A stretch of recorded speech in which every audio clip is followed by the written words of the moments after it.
Minha Preta Podcast. Minha Preta Podcast. Olá, eu sou a Gazima e estou aqui muito feliz porque estou a apresentar um novo projeto. Já tinha em mente há algum tempo, mas foi com a força da SEC também e daqui do estúdio que pude vir cá fazer um bocado daquilo que eu sempre gostei. Por acaso sempre gostei disso. E quero vos apresentar o meu podcast Minha Preta. Sejam todos bem-vindos. E é um momento feliz, estou nervosa por ser o primeiro, e vão ser muitos. Mas eu queria que vocês se sentissem à vontade comigo, porque aqui nós vamos falar, nós vamos ter conexão, inspiração e, acima de tudo, vamos trocar experiências. Hoje eu quero começar a falar sobre quebrar ciclos. Quebrar ciclos. Eu, desde muito cedo, acreditava realmente que eu seria uma pessoa que eu teria alguma coisa para dizer às pessoas. Eu adoro comunicar. Eu acho que já deram para perceber, né? Adoro comunicar. E já passei por muitas coisas, já criei muitas ideias daquilo que eu podia ou daquilo que eu queria ser. Mas se tem uma coisa que eu acredito muito é que nós devemos escrever e devemos mentalizar, tirar da cabeça aquilo que nós queremos para chegar e alcançar aonde nós queremos. Estou um bocado nervosa, mas isto já vai passar. Desde muito cedo eu acreditava que queria ser artista, queria fazer alguma coisa. Tive sempre apoio dos meus pais, da minha família, que foi muito fundamental. A minha avó cantava no União Mundo da Ilha, que é um grupo carnavalesco lá em Angola. E a partir daí eu também criei o bichinho da música, sempre gostei de cantar, sempre gostei de apresentar, sempre gostei de representar. É muita coisa. Eu acho que já fiz muita coisa nessa vida. Epá, pronto, continuando. E eu, sinceramente, nunca impus limites para aquilo que eu queria. Nunca, nunca, nunca. Eu não achava que não vou conseguir, eu achava que ia conseguir absolutamente tudo. A primeira coisa que eu queria era ser executiva. Vou ser uma executiva para trabalhar como não sei. Em quê? Também não faço ideia, mas vamos lá. Eu chegava e tentava e procurava, fiz cursos e depois pensei, não, qual é o emprego que vai me fazer parecer uma executiva? Aero o quê? Aeromoça. E eu pensei, vou ser aeromoça, eu quero ser aeromoça. E eu sabia que para fazer um curso para ser aeromoça, tu tinhas que ter milhões na altura e também tínhamos que ter um corpo específico, falar inglês fluente. Eu não tinha nem corpo específico, nem falava inglês, nem nada. Eu tinha eu comigo e a minha esperança de conseguir ser o que eu sonhava e queria ser, certo? Que era ser executiva. Eu nem sabia bem o que é que significava ser executiva, mas a ideia preconcebida que nós temos que certos cargos nos dão certo estatuto e nós queremos provar à sociedade que, epá, isso é que vão fazer com que vai fazer com que me respeitem, sabem? E nós ficamos com aquela fixação. Eu tinha uma fixação muito grande por olharem para mim com um certo respeito. Mas eu não sabia, porque era muito imatura, obviamente, não sabia que o respeito não tem nada a ver com a nossa profissão. Tem um bocado, né? Mas eu teria de passar pela minha própria personalidade, pelo meu próprio jeito, pela educação, porque eu sei que nós crescemos numa sociedade em que as pessoas são datadas por a personalidade está sempre misturada ou a profissão é parte da personalidade. Eu não sou a Gazima, que sou educada, que tenho uma família estruturada. Eu sou, por exemplo, a doutora Gazima, que eu sou o engenheiro fulano, que, ou seja, eu não posso mais estar inserida em certos meios e nós crescemos com esta mentalidade. E foi o meu primeiro baque quando eu cheguei lá e não passei porque estava acima do peso. Era uma menina de 18 anos ou 19. Eu não estava acima do peso, obviamente, né? acima do peso estou hoje. Não estava acima do peso coisa nenhuma. Mas aquilo era tão... Tu tinhas estado dentro de um padrão tão específico, mas vocês acham que eu parei assim, ai, não vou desistir porque agora já não dá, sou uma péssima pessoa, sou feia, sou isso. Não. Procurei outra forma, procurei outro meio.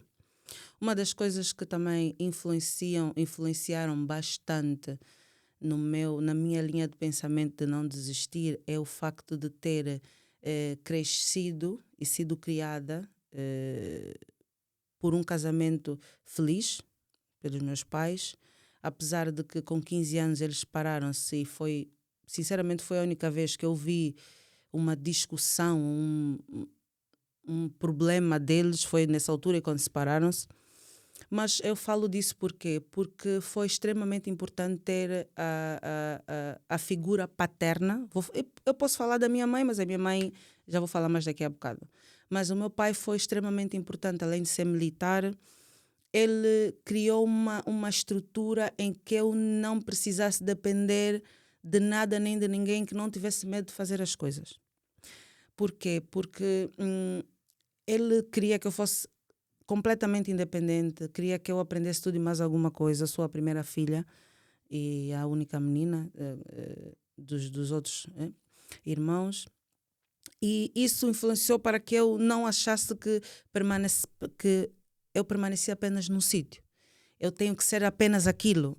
Não era tipo, olha, tu quando crescer tem que ser doutora e tem que ser médica ou tem que ser enfermeira ou tem que ser advogada, só isso. Não, apoiavam-me em tudo que eu me propunha a fazer, desde muito cedo. Dançar, cantar, representar, o mais importante, estudar.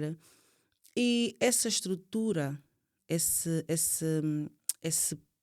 coisa de ter o pai por perto, de ter a cena de eu é que vou te ensinar a cozinhar, porque a minha mãe tinha que trabalhar, eu é que vou te ensinar, eu aprendi o que era o motor do carro e já era muito pequena, trocar o óleo, ver essas coisas, computador, tudo isso foi com meu pai, até cozinhar, fazer um bom fungo foi com meu pai.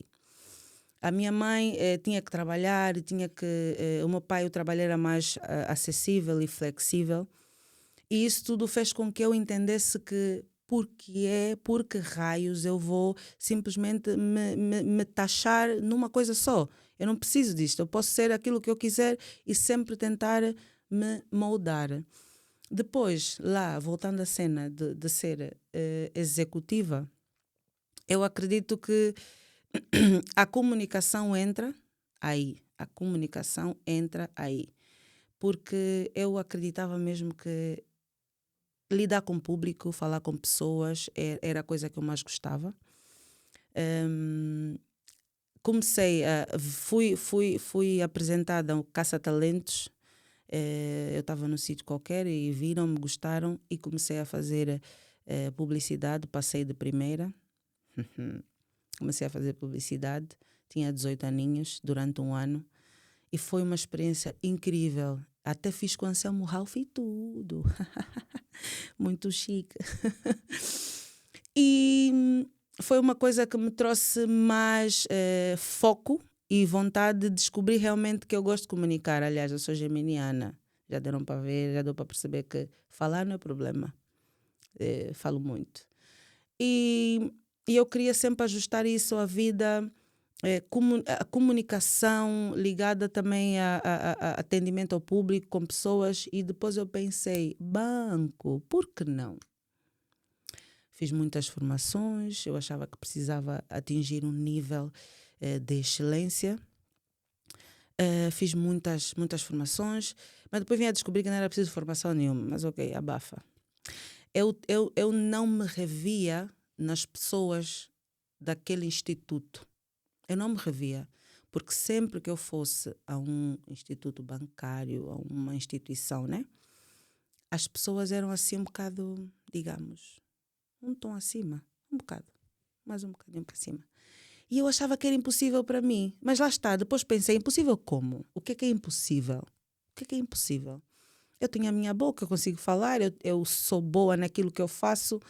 Calha que nesta vida de fazer publicidade, eu conheço uma pessoa que ia fazer par comigo numa publicidade, isso passado que uns 3 anos depois da primeira fase de publicidade, que ia fazer comigo publicidade, íamos ser marido e mulher. E eu, como não falo muito e como não pergunto nada, então, mas tudo bem, o que é que tu fazes da vida? E assim, ele, não, eu sou gerente do banco. Não diga mais nada. Uhum. É gerente do banco, não fala mais nada. Estou aqui contigo, eu sou a pessoa exatamente no sítio em que estás, eu preciso de ti.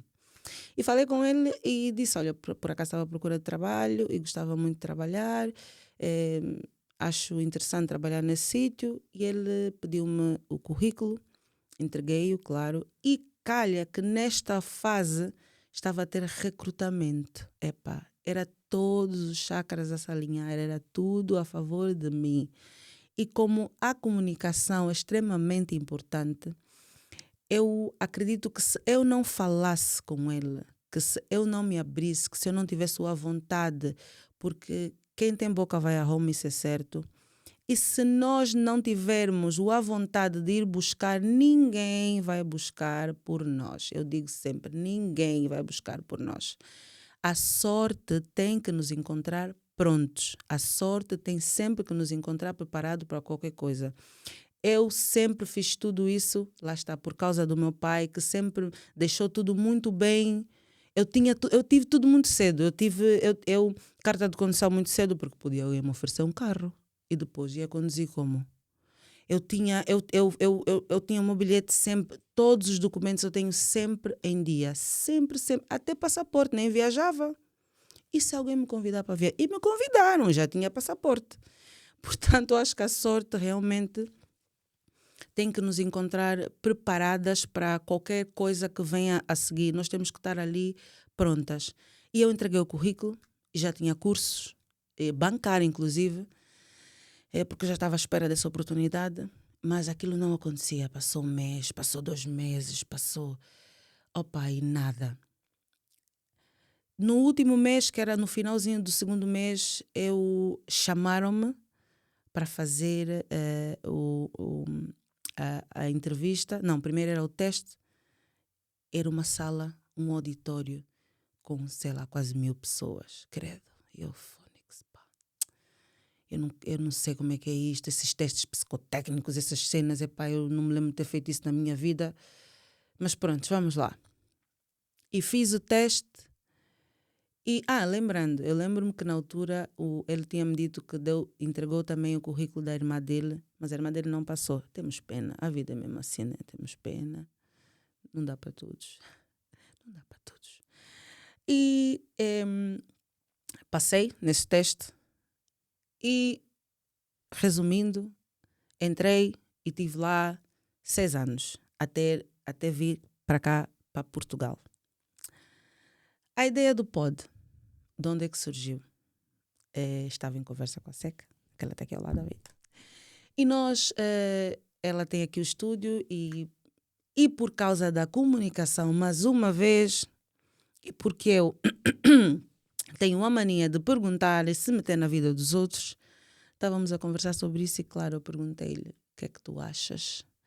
Achas que posso fazer? Ela falou sobre o projeto, achei espetacular, porque acho que fazia falta ter coisas assim, né? Ter cenas do género. E eu pensei, por que não? Por que não tentar? Por que não falar abertamente com o público? Por que não falar com vocês? Por que não se sentir livre? Eu já falo e falo muito. E pronto, estou aqui, estou a fazer. Espero que seja um projeto que nos leve a outros patamares, porque eu quero que vocês se sintam à vontade e eu com vocês, porque eu estou aqui porque nós somos irmãos. Irmãos não. Nós somos irmãos, credo. Irmãos, credo, irmãos. Eu queria falar hermanos, mas nós somos irmãos e acredito que eu posso agregar alguma coisa e podemos falar sobre diversos temas e sobre esse tema, quebrar ciclos.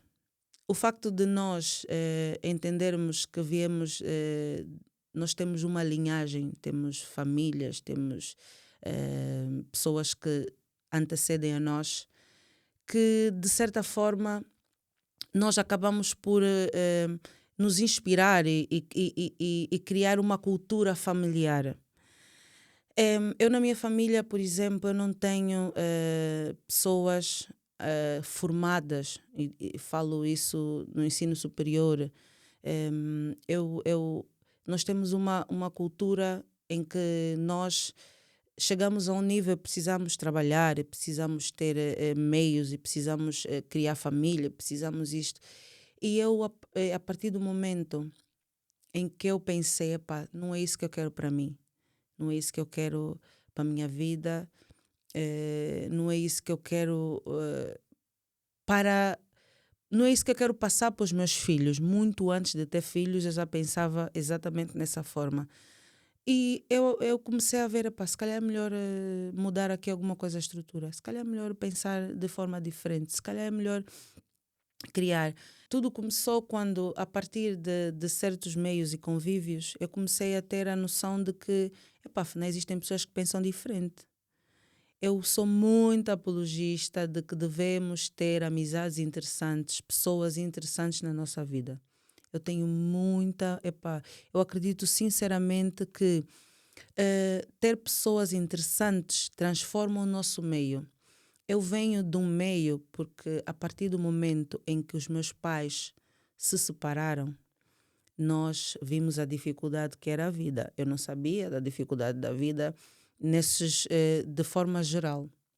Mas, a partir do momento em que os meus pais separaram-se, e a minha mãe teve que se virar, teve que ser a mulher forte, guerreira, que eu odeio esta palavra, mulher guerreira, mulher não sei o quê, mas ela teve mesmo de ser, porque foram momentos muito difíceis. Foram anos mesmo difíceis, que nós tínhamos mesmo de crescer, mas nem por isso eu desisti, pensei que aqui não ia dar certo ou não ia conseguir. Eu tive aquele foco, eu escrevi e eu idealizei a minha vida perfeita, né? A minha vida que eu almejava ter. Mas nesse meio termo nós até fomos morar em uma zona que eram casas de chapa, que não podiam ser construídas porque o governo não deixava. Basicamente foram casas que eram ocupadas. E naquele meio em que eu estava inserida, eu podia simplesmente aceitar e dizer, epá, é aqui que eu estou, é aqui que eu sou, é aqui que eu vou permanecer, esta é a vida que eu quero. Mas eu não aceitava, epá, eu sabia que pobreza ou estar assim, eu não sou assim, eu estou assim. Essa é uma condição em que eu estou, eu não sou isso. Eu não posso me limitar dentro daquele quadrado, né? Eu não posso aceitar que eu vou começar, acabar e terminar ali, porque não é isso que eu pretendo. E então, estar a morar numa casa de chapa em que não tínhamos luz elétrica, em que não tínhamos água potável, em que não tínhamos nada, mas nunca faltou comida, isso é um facto, e fomos muito felizes nessa casa. Mas eu não podia simplesmente me limitar àquele mundo, àquelas pessoas, àquele nível. E o que é que eu fiz? Havia vezes, ou vezes há, que eu saía de casa com o dinheiro contadinho, ia para um restaurante com o dinheiro contadinho, sentava com a minha amiga, bem arranjaditas, comíamos e estávamos ali para ver outra realidade, outro mundo, outras pessoas. E dessas saídas eu ia muito, eu gosto muito de música ao vivo. Eu gosto muito de restaurantes e bares em que tenham música ao vivo. Eu adoro esta vibe, esta cena. E nesta vida nós tínhamos sempre música, os sítios que tinham karaokes, sítios que tinham músicas ao vivo. Eu fui conhecendo pessoas, fui conhecendo cantores, fazendo um ciclo de amigos. Este ciclo de amigos começou a levar para outros ciclos, socialmente falando. E tu começas a perceber a maneira de falar, a maneira de vestir. Eu captava tudo. Eu entendia tudo. Teve uma vez que eu lembro-me de uma história que foi o clique que deu na minha vida, que fez começar não só a ler livros, mas também a entender que às vezes a escuta é melhor do que falar. Às vezes nós para estarmos inseridos no meio, às vezes tu precisas observa cada detalhe, observa as pessoas, observa como é que elas estão, observa como é que elas se comportam. Porque teve uma vez que eu estava no meio, estava com um grupo de amigos, prontos, amigos, né? E teve uma palavra que eu disse errada. E não, aliás, tem duas situações. Uma situação é que eu estava nesse meio de amigos e eu lembro-me que eu fui apagar a luz de uma coisa, estávamos num sítio qualquer. Fui apagar a luz e eu acho que eu disse a palavra, a luz já estava, como é? Eu não me lembro muito bem, mas eu disse uma palavra errada. E eu fui tão gozada, eu me senti tão inferiorizada, mas tão inferiorizada. No momento, hoje em dia, sendo adulta, sendo uma mulher já com ideias fixas em algumas coisas, já sei o que é devolver um constrangimento, como é óbvio, mas naquela altura tu estás ali a tentar te enquadrar e ser querida e querer que te gostem de qualquer forma feitio. E eu fui tão constrangedor e eu ria com aquele sorriso. Pronto, não. Mas aquilo ficou na minha cabeça. Eu disse, nunca mais vão gozar comigo por uma palavra. Never.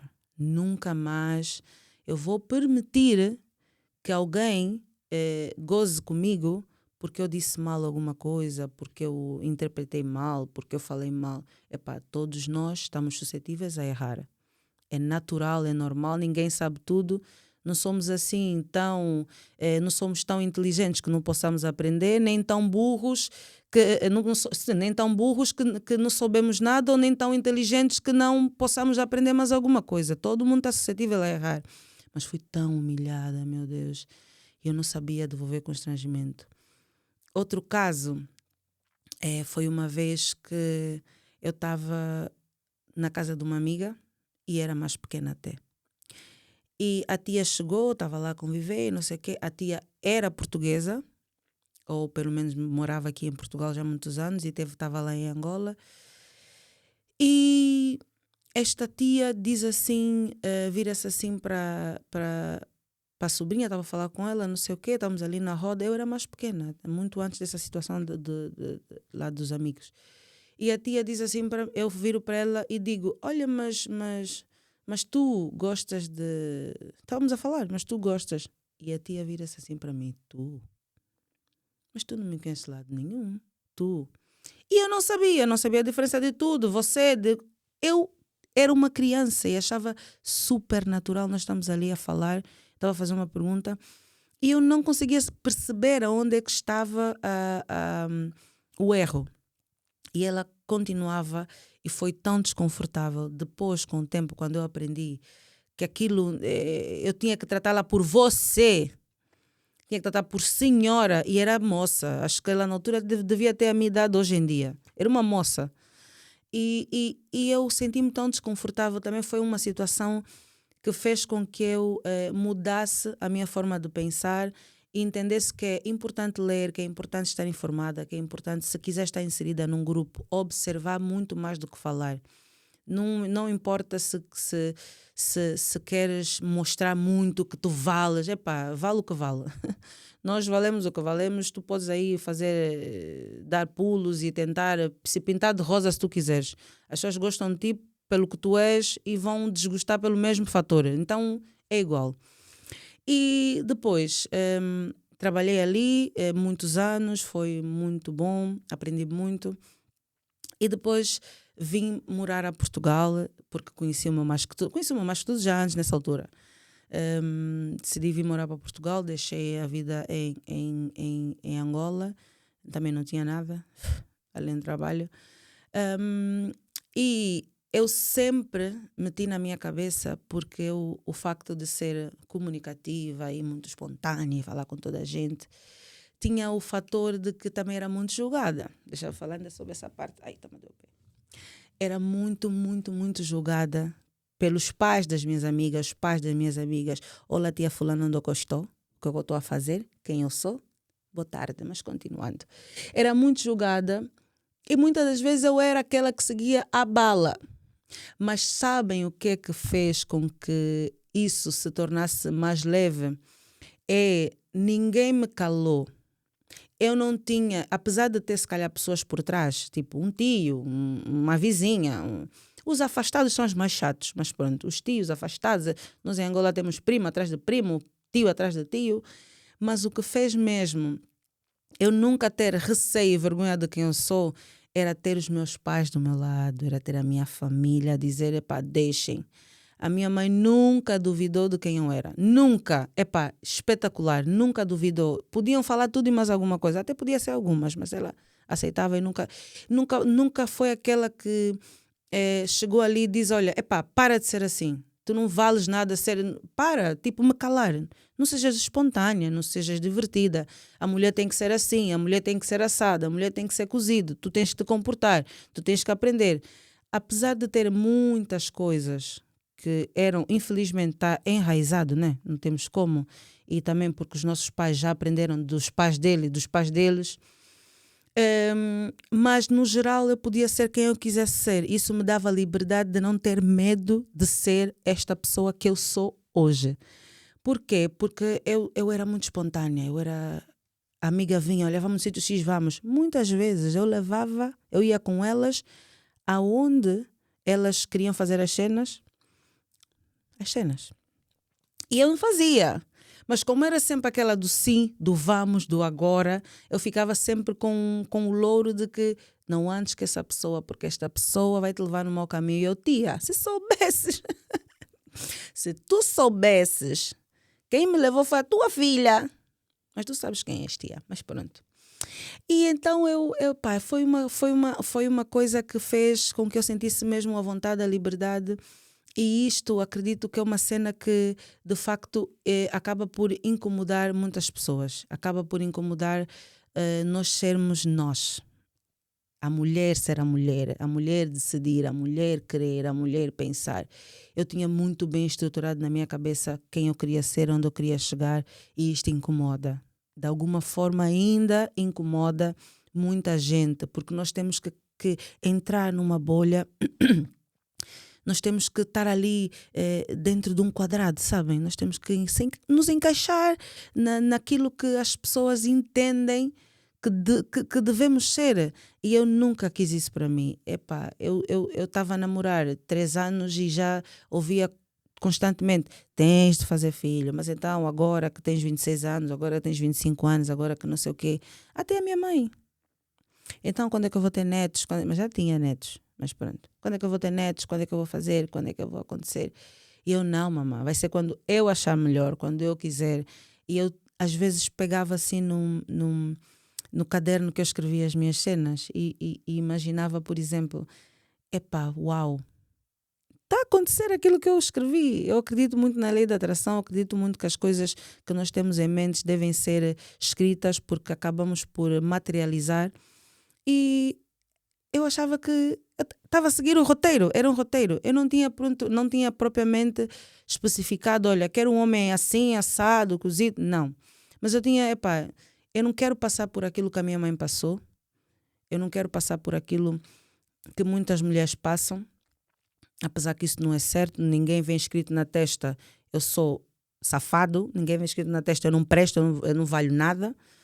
Mas nós temos basicamente algumas coisas que nós podemos ver e saber se realmente vale a pena ou não vale a pena.